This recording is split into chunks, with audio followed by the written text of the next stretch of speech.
see his victory as being the most important victory in the civil rights movement, perhaps since 1965, when the Voting Rights Act was passed. Andrew Young is just well fitted to represent us, and I think that he is the finest person that could have been chosen after 101 years from this 5th Congressional District to go to the Congress as a man of color to represent all of the people. But I think there's something more than just being the first black congressman from the South. I think I'll be the only congressman who happens to be black who's from a majority white district. And I think the fact that that district is a Deep South district is very significant. It means that we are beginning to do what I say we are going to have to do. That is, that the South is going to have to show the nation how we can live and work together as brothers. On November 7th, 1972, Andrew Jackson Young Jr. became the first black man since Reconstruction to be elected to Congress from the Deep South. This documentary will reveal how Young came to this historic moment and how he was able to accomplish such a feat.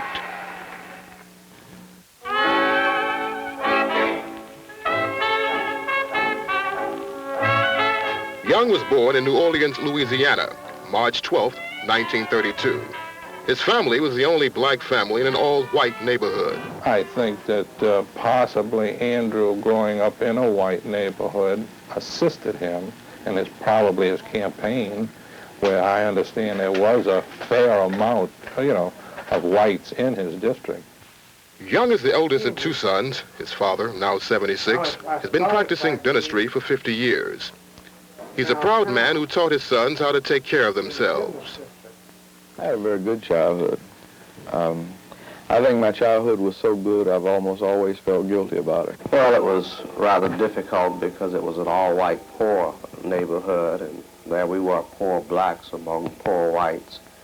The whites were poor and uneducated, and we had the usual name-calling episodes daily. It taught us to be a little tough and to learn to fight and learn to bend sometimes, too.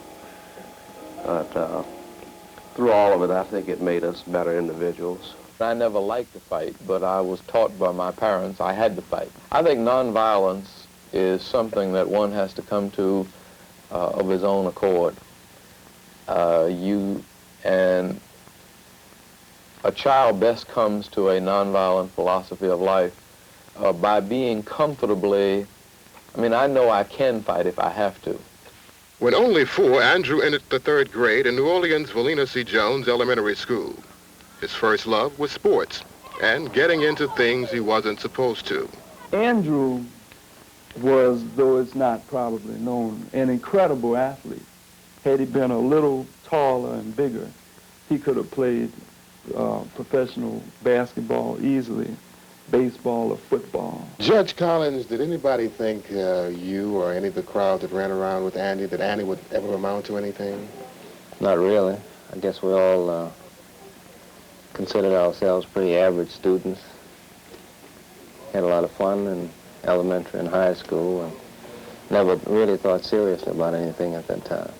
What kind of things did you think about and do? Just basically having fun, trying to get by with as little schoolwork as possible, always trying to make it, of course. No, because we weren't the serious type boys. We were interested in sports, playful things, sports girls. We were very mischievous. We did things like climbing fences, going into the next door neighbor's back shed to see what we could perhaps rip off. He was a youngster who understood himself in a way, and he had the feeling that I can do, but if the others are not doing, why should I be the outstanding one? And if he got the teacher who would make him realize his responsibility, then he would go on doing what he had to do. I remember the first time that we read we had to sneak and get it, but we read Black Boy by Richard Wright. And I remember we were on a neutral ground on Galvin, and we were talking about the meaning of Black Boy.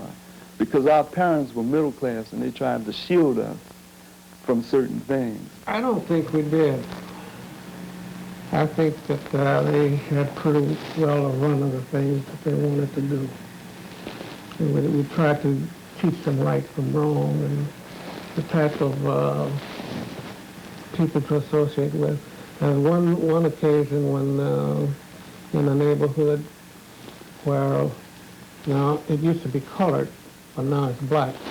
A little black boy came into the neighborhood following him from somewhere, from a store somewhere, and they got friendly.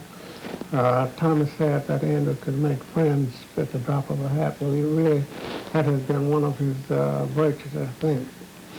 And this boy, we didn't know anything about him, and we made an investigation, and we found out that he had spent some time in a correctional home. And we called him in, and we told him about it, and tried to wean him away from the boy. He said, well, if we don't play with him, he said, how can he improve? All through high school and college, Young's primary pursuit was still sports. At the age of 15, he entered New Orleans Dillard University. Well, it was pretty hard on a kid at 15 and 16 competing with guys who were just coming out of the Army. And the guys I was running around with as a freshman in college, one was 28 and one was 31. You know, I was 15. And I felt like I had to cuss more than they did, and I couldn't compete with them, you know, for the college girls, but I'd always find the prettiest high school girls I could find, and it was just a very competitive kind of thing. After a year at Dillard, Andrew became restless. He transferred to Howard University in Washington, where he majored in biology. During this time, he was still considering following in his father's footsteps as a dentist. I was concerned about sports more than anything else. I always wanted to go to the Olympics. But I just took it for granted I was going to college and never thought too much more about it. How was your college life? It was fun, I was on the track team and the swimming team, and I was active in fraternity life, and I studied just enough to keep from getting put out. Prior to his graduation in 1951, he went home to New Orleans and was upset to discover a new minister in town was living not only in his home, but in his room. But after meeting the minister, his life took a drastic turn, and as it turned out, for the better. I think he began to change after we began talking about the possibilities of his future life, and in all honesty, I had no indication that he was thinking about the ministry. I thought his brother would have been the minister, and I figured that Andy would have been the playboy. It came as something of a shock to me that he wanted to be a minister. That was the first time that I'd really met anybody who had dedicated his life to serving anybody else. And Howard University and middle-class black America in those days was all geared toward seeing to it that your children are richer than the fathers. And so success would have been, you know, just making more money than my daddy. And that was all. And here was a completely different approach to life that said it didn't matter how much money you made. The important thing was how much you did for other people. You know, how much you helped humanity. And that was a real shock to me. And I suddenly realized that that my life was very empty and selfish. And I began to be very concerned about what I was going to do with my life that might help other people and help humanity in general. And I think it was then that I began to think in terms of the ministry. Young chose Hartford Seminary in Connecticut to prepare for the ministry. He was still youthful at 19, but he had begun to take life and his studies seriously. While at Hartford Seminary, Andrew Young distinguished himself by helping create an interracial church. Before graduating from the seminary, he went to help out at a church in Marion, Alabama one summer, where he met his wife. Well, it was pretty quick that we sort of tuned in on each other, I think, immediately, the very first day. We related very well, and it just continued. And of course, I went back to school because in my family, you know, you finish college first and then you got married. There was just sort of no question about it. And I had 2 more years, and he went back to Hartford, but we corresponded regularly and saw each other whenever we could on vacations, and made plans to get married the June after I graduated in May. After graduation in 1955, Young returned to New Orleans to be ordained in the Central Congregational Church, the church of his family. The date, February 23, 1955. For the next 3 years, Young and his wife Jean spread the gospel in Thomasville, Georgia. In 1957, Young was asked to integrate the staff of the National Council of Churches. For the next 4 years, he worked in New York as Associate Director of the Youth Work Department. In 1961, Martin Luther King Jr. had set up the Southern Christian Leadership Conference, and he wanted the Reverend Young to head up its voter registration project. I've always tried to be sensitive to what was happening in the world and ask myself, what is it that God wants me to do now? And that was the reason I came to Georgia as a pastor back in 1955. But when the National Council of Churches wanted to integrate their executive staff and invited me to come to New York to work in youth work, I accepted that because I felt that the integration of the churches was one of the important things that had to happen, especially the top-level church staff. So I just felt that that was where God was leading me. But then we bought a home in New York, and we began to get very comfortable, and just about that time, the sit-ins came, and we were sitting down in front of the fireplace, relaxing very comfortably, and here were these kids in Nashville getting beat up, and I always felt that I was a Southerner and that my place was in the South. And I just knew then it was time for me to go back. And it just so happened that a few months after that, Dr. King wrote me a letter and asked me to come back to SCLC. And I decided that those two things happening that way said to me that that was the way God was leading me, and that's the reason I came back to Atlanta. Young's work was considered outstanding, and his understanding of the movement objectives thrust him into new responsibilities. He became known as the mediator, while his counterpart, Hosea Williams, was known as the agitator. It used to be a time we used to have meetings under Dr. King's administration, and Andrew would be way over here, and Jose would be way over here, and Dr. King's was the genius of the crowd, so his job was to reach, some medium, thinking in terms of where the people was. Dr. King would always be somewhere between Andy and Jose. I will say that in many instances in Birmingham, Alabama, and St. Augustine, Birmingham got the Civil Rights Bill on the books, but things began to go so slow, we went to St. Augustine, Florida, and started demonstrations around public accommodation there to push the things over. Now, while we were in St. Augustine, Florida, the bill was passed, and we were caught in the midst, in the height of our demonstration, where you couldn't just quit demonstrating, We had to have some reason. And we tried to get some help from the power structure of Florida, but this is the governor. He just refused to talk to anyone.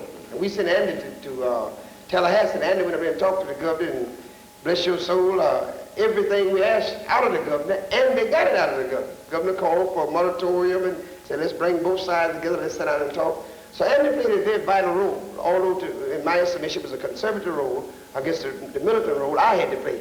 But these things were assigned to us. I don't know if Dr. King had assigned me to play the conservative role and Andy to play the militant role. I don't know how things would have turned out. Now, at this stage of the game, Andy Young has a chance of becoming, even as a freshman, one of the most influential black congressmen in the history of this country, with his civil rights contacts and with his education background and his, you might say, creativity. He's a very creative man. And going to Congress, Andy has an opportunity to do more good than any black congressman since Reconstruction days. He played a very valuable role, not only in the total movement, but in terms of the relationship he had with my husband, he served as a special assistant to him, as his executive director and then executive vice president. But in the negotiating sessions, as I referred to earlier, in Birmingham, in Selma, and Chicago, and other places, very often my husband sent Andy to sit in on the negotiations, and he didn't sit in himself because he was very effective in listening to the other side.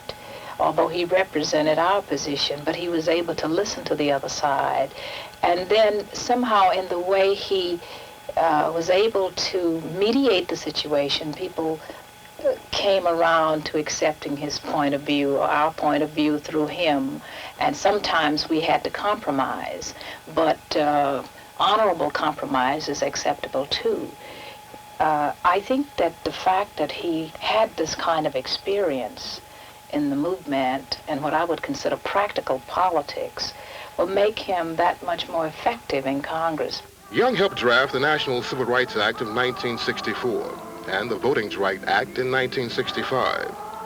In 1968, the man whose dream he shared for 7 years was assassinated in Memphis, Tennessee, and Young was by his side.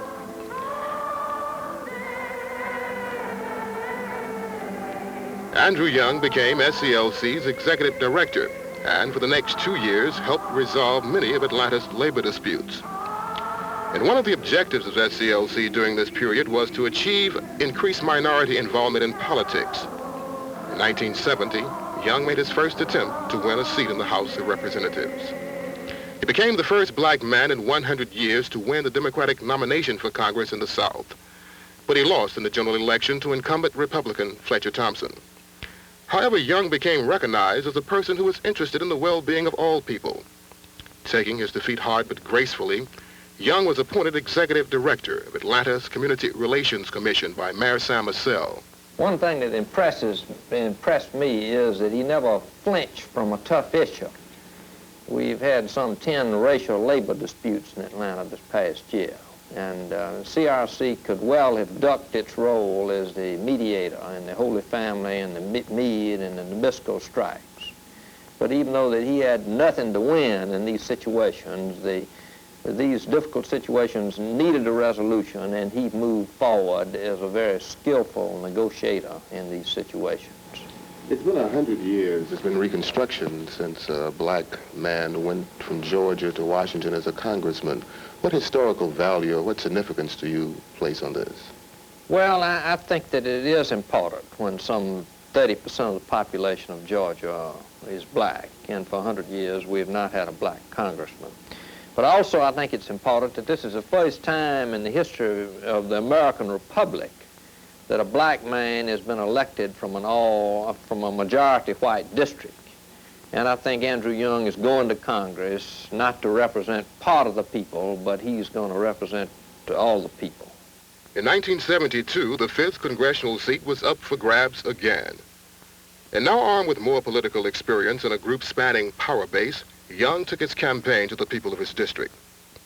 After winning the Democratic nomination in the primary for the second time in 2 years, Young faced veteran politician, Republican Rodney Cook.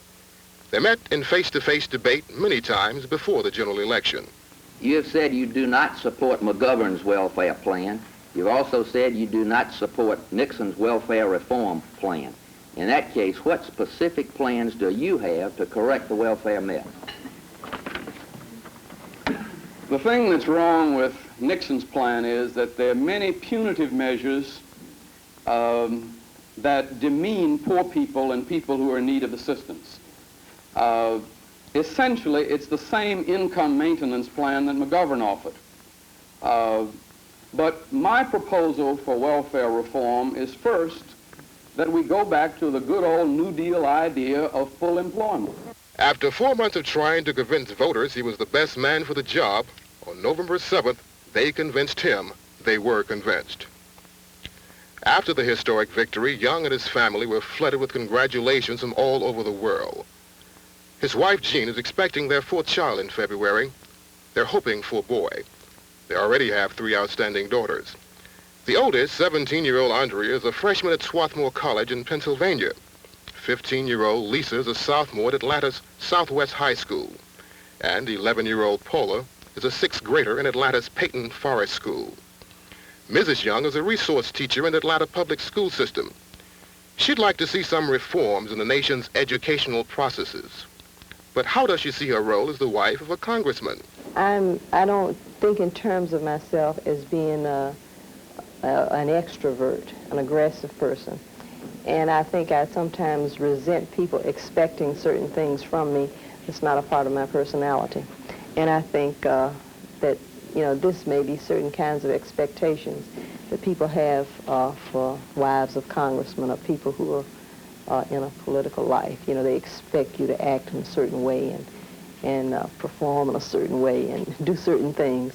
And it's not a part of my personality. And I think I probably will not like these kinds of expectations. How do you view your role then as with the wife of a congressman?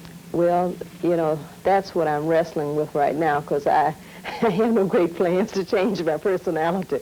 And, you know, and I hope people will be able to accept me as I am. Now that Young is assured of a seat in the Congress, the new congressman must reflect on his belief that cooperation and understanding are the keys to solving America's problems. There's no question in my mind that history is moving forward. And politics and Congress and everything has to kind of change with the times. So anything I do, I think, is going to be in the interest of changing this society to make it more democratic, to make it possible to live up, as Dr. King used to say, to the full meaning of its creed. And so But the majority of the people in Congress who you'll be with apparently don't feel that way. No, they don't. And that's what I think the legislative process is all about. How we bring about change. And I have to disagree with that. I think I think everybody agrees that there has to be change, or there wouldn't be any need in meeting as a Congress. But nobody agrees that it's difficult to agree on how that change should take place. That's it. And I think that's the challenge that I see in the Congress.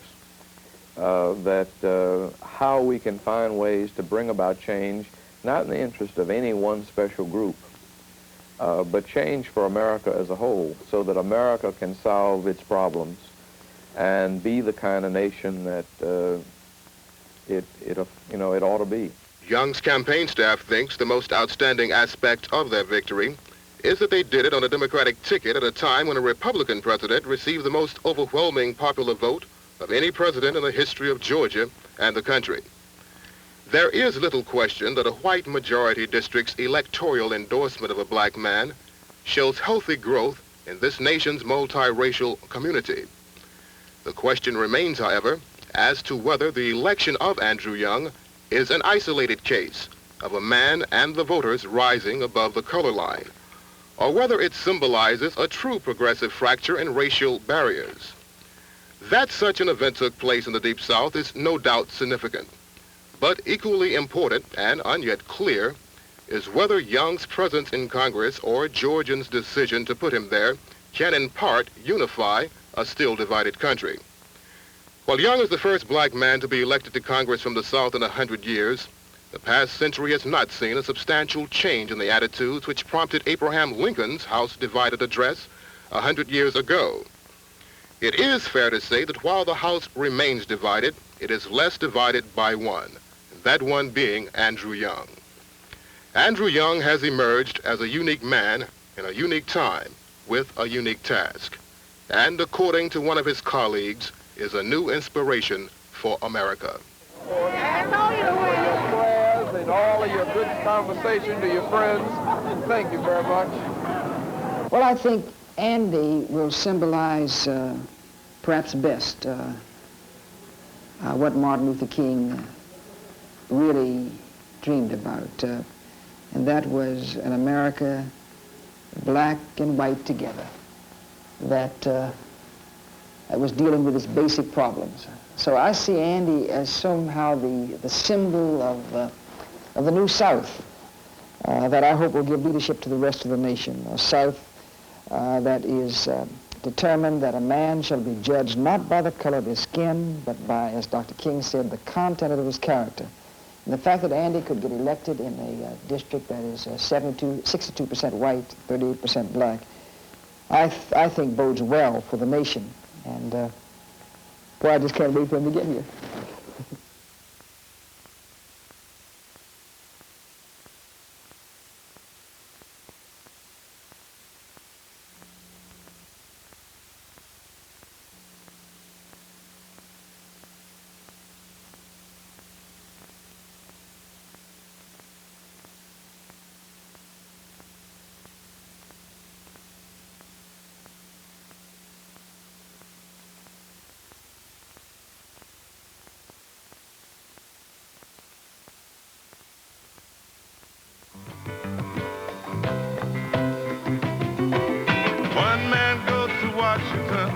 The people all stay behind. And the man who goes to Washington got to keep his people in mind. He's got to speak like a million people. Speak up loud, clear, strong. Andrew Young is gonna